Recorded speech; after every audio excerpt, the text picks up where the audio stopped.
One of the worst moments watching basketball is when the play stops and the game doesn't even matter anymore. Everyone knows something awful just happened. Of all the stars who have gone down recently, none was worse than Derrick Rose. I mean, sure, it was just an ACL, there have been worse injuries, but we haven't seen an MVP's entire career get taken from him. The most electric player of his generation never made another All-Star game and was reduced to a role player. He's the biggest what if in recent NBA history. What if Derrick Rose never got injured? Well, it looks like Ja Morant might actually be the answer.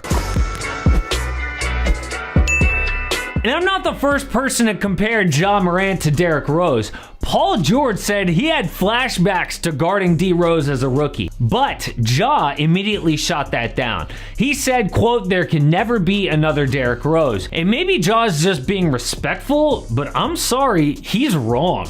The similarities are actually scary. Now, we will compare their games in a bit, but their backstories match too. They're both from, crazy families. Rose is from the south side of Chicago. His three brothers were so protective, they drove him to and from school, knew who all of his friends were, and even spied on him when he went out. Ja Morant's dad was just as crazy about his son's success. He built a full training facility in their backyard and worked Ja out 24/7. Ja's actually said his dad was his first hater because of how harsh the treatment could be. Both guys were studs in college. Derrick Rose took a pretty average Memphis team all the way to the national title game. Ja put Little Murray State on the map by breaking national records. The way they were different though in their backstory was the hype before college. We all know that D Rose is one of the most popular players of all time, but it's been that way since he was a kid. He went to Simeon High School, which is legendary for talent, but Rose stood out. He led back-to-back state championships with a title-winning shot as a junior. Rose played at Madison Square Garden, in the McDonald's All-American game. Ja was completely unknown. He put up big numbers in high school and AAU, but he had to force his way into the spotlight. He went from completely off the radar to the number 2 overall pick in 2 seasons. Look at their Rookie of the Year stats in the NBA. Ja won with about 18 points, 7 assists, 4 boards, and 1 steal a game. Very similar to D Rose's Rookie of the Year. But of course, the comparisons will be insane if Ja wins MVP in his 3rd season just like D Rose. And no, he will not be younger than Derrick Rose was because of that extra year in college. Ja would actually be 52 days older, but it could happen. Ja started this season on fire, but people quickly forgot about him once the Warriors were better than expected. Stephen Curry led the Dubs to first place while breaking Ray Allen's 3-point record. But have you seen Steph lately? Not only did Ja lead the Grizzlies over the Warriors 2 times this year, but Steph's shot just isn't the same. 38% from downtown,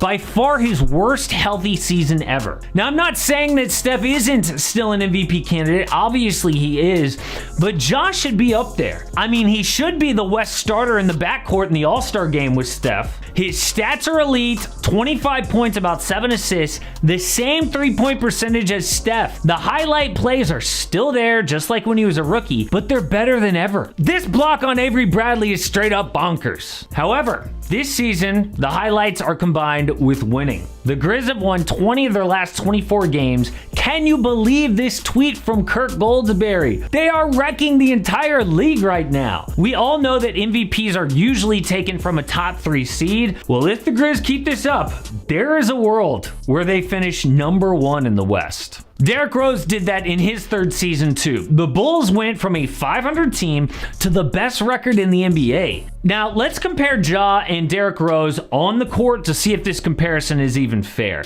Prime D Rose, 6'2", Ja is 6'3". Their other numbers look like this. They are extremely similar all the way down to their usage rate. Ja has a better true shooting percentage, which takes into account field goal percentage plus your free throws and your 3-point shots. They both play point guard with an insane speed. If you give either guy daylight, he will go straight downhill no matter how many players are in the paint. Watch the crafty up and under with contact at the rim that they both have. Derrick Rose doesn't actually get enough credit for his dunk. Ja has better hops, sure, but both guys would throw it down. If the driving lane isn't there, both players are really good at that stop and pop in the mid-range. Another thing that D Rose doesn't get enough credit for is his three-point shot. He once hit 5 of 6 threes in a first quarter against the Jazz. We all know that Ja has added that to his game. In terms of passing, they both use their gravity to find open shooters. Both are smart enough to just dump it off if there's a better shot for a teammate at the rim. But honestly,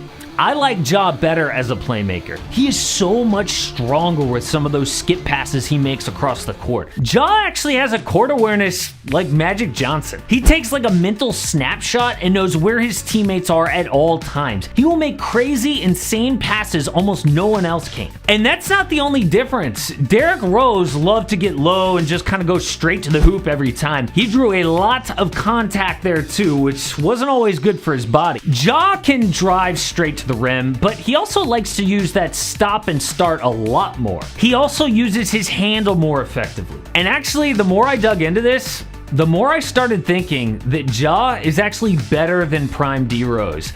I know a lot of people are going to laugh at that, but hear me out. Ja had a more developed overall game than Rose had in his third season. This probing move to the rim is something that Derrick Rose didn't develop until late in his career. Ja is more efficient from 2 and from 3 despite taking the same number of shots. If you're a fan of advanced stats, Ja's got a higher PER than Derrick Rose did. In fact, people hate on Derrick Rose's MVP season, saying that LeBron and Dwight Howard were better, and PER agrees. However, the big question obviously is, can Ja Morant become what Derrick Rose never could? Well, let's put away the MVPs because we already talked about that as a possibility. What about championships? People say you cannot win with a flashy point guard as your best player. They're wrong, but it is really hard.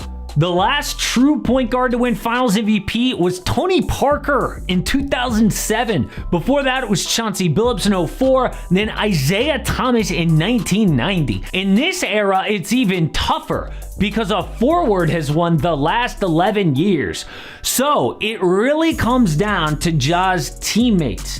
They do have depth, shooting, defense, size. Jaren Jackson Jr. and Desmond Bane are great players, but overall, this current squad is just too young to contend this season. They have to mature, which they will eventually, but Memphis has never signed a star free agent. Ja's gonna need more help, but the good news is his front office is one of the best in the league. As long as Ja Morant can stay healthy, and that is a big if, I think he could have an even better career than prime D Rose could have had. And speaking of trades, what is Memphis going to do at the trade deadline? Are they really going to even be involved? Well, the trade deadline is February 10th, and I did a complete league breakdown right here. Check it out.